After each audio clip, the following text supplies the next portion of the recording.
ഇന്നൊരു ഉച്ചയായപ്പോൾ തന്നെ പത്തിരിപ്പണിക്ക് നിന്നിട്ടുണ്ടായിരുന്നു കേട്ടോ. എന്നാൽ പെട്ടെന്ന് അത് കഴിയുമല്ലോ. അപ്പോൾ മോളും മാവി ഇവിടെ നല്ല കളിയാണ് കേട്ടോ. അപ്പോൾ പിന്നെ അതൊക്കെ കഴിഞ്ഞിട്ട് ഞാനൊന്ന് ഫ്രഷായി കുറച്ച് നേരം കിടന്നിട്ട് നീച്ചിട്ടുണ്ടായിരുന്നു. പിന്നെ മോളും മാവി ഇവിടെ നല്ല ഉറക്കമാണ്.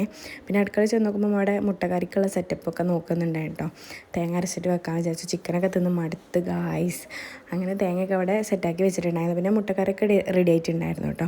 അപ്പോൾ അന്ന് എണ്ണക്കടി ഒന്നും ഉണ്ടാക്കുന്നില്ല. അതുകൊണ്ട് തന്നെ ഞാനൊന്ന് ഈവനിങ് ഒന്ന് പുറത്തേക്ക് ഇറങ്ങിയിട്ടുണ്ടായിരുന്നു. പൊതുവേ എനിക്ക് ഈ സമയത്ത് ഇറങ്ങാനുള്ളൊരു ടൈം കിട്ടലില്ല. അപ്പോൾ പിന്നെ ഫ്രൂട്ട്സൊക്കെ ഉണ്ടായിരുന്നു. അപ്പോൾ അതൊക്കെ കട്ട് ചെയ്ത് റെഡിയാക്കി വെക്കാമെന്ന് വിചാരിച്ചിട്ടുണ്ടായിരുന്നു. മുസമ്പിയും പൈനാപ്പിളും ഉണ്ടായിരുന്നു. അങ്ങനെ അതൊക്കെ കട്ട് ചെയ്യാൻ വേണ്ടിയിട്ട് നിന്നിട്ടുണ്ടായിരുന്നു കേട്ടോ.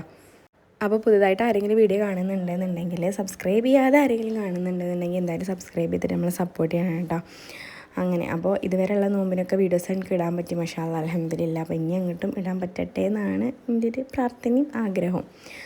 അങ്ങനെ അപ്പോൾ ഇതാ പൈനാപ്പിളൊക്കെ ഞാൻ കട്ട് ചെയ്ത് വെക്കാം കേട്ടോ. ഇന്നലെ പൈനാപ്പിൾ ജ്യൂസ് അടിച്ചിട്ടുണ്ടായിരുന്നു. അതുകൊണ്ട് തന്നെ ഇന്ന് ജ്യൂസ് അടിക്കണ്ട, എന്നിങ്ങനെ കട്ട് ചെയ്ത് വെക്കാമെന്ന് വിചാരിച്ചിട്ട്. എനിക്ക് പൈനാപ്പിൾ പൊതുവേ മാങ്ങിയെന്ന് പറയുന്നത് മുളക് ഉപ്പൊക്കെ ഇട്ടിട്ട് കഴിക്കാണ്ട് പൊതുവേ ഇഷ്ടം.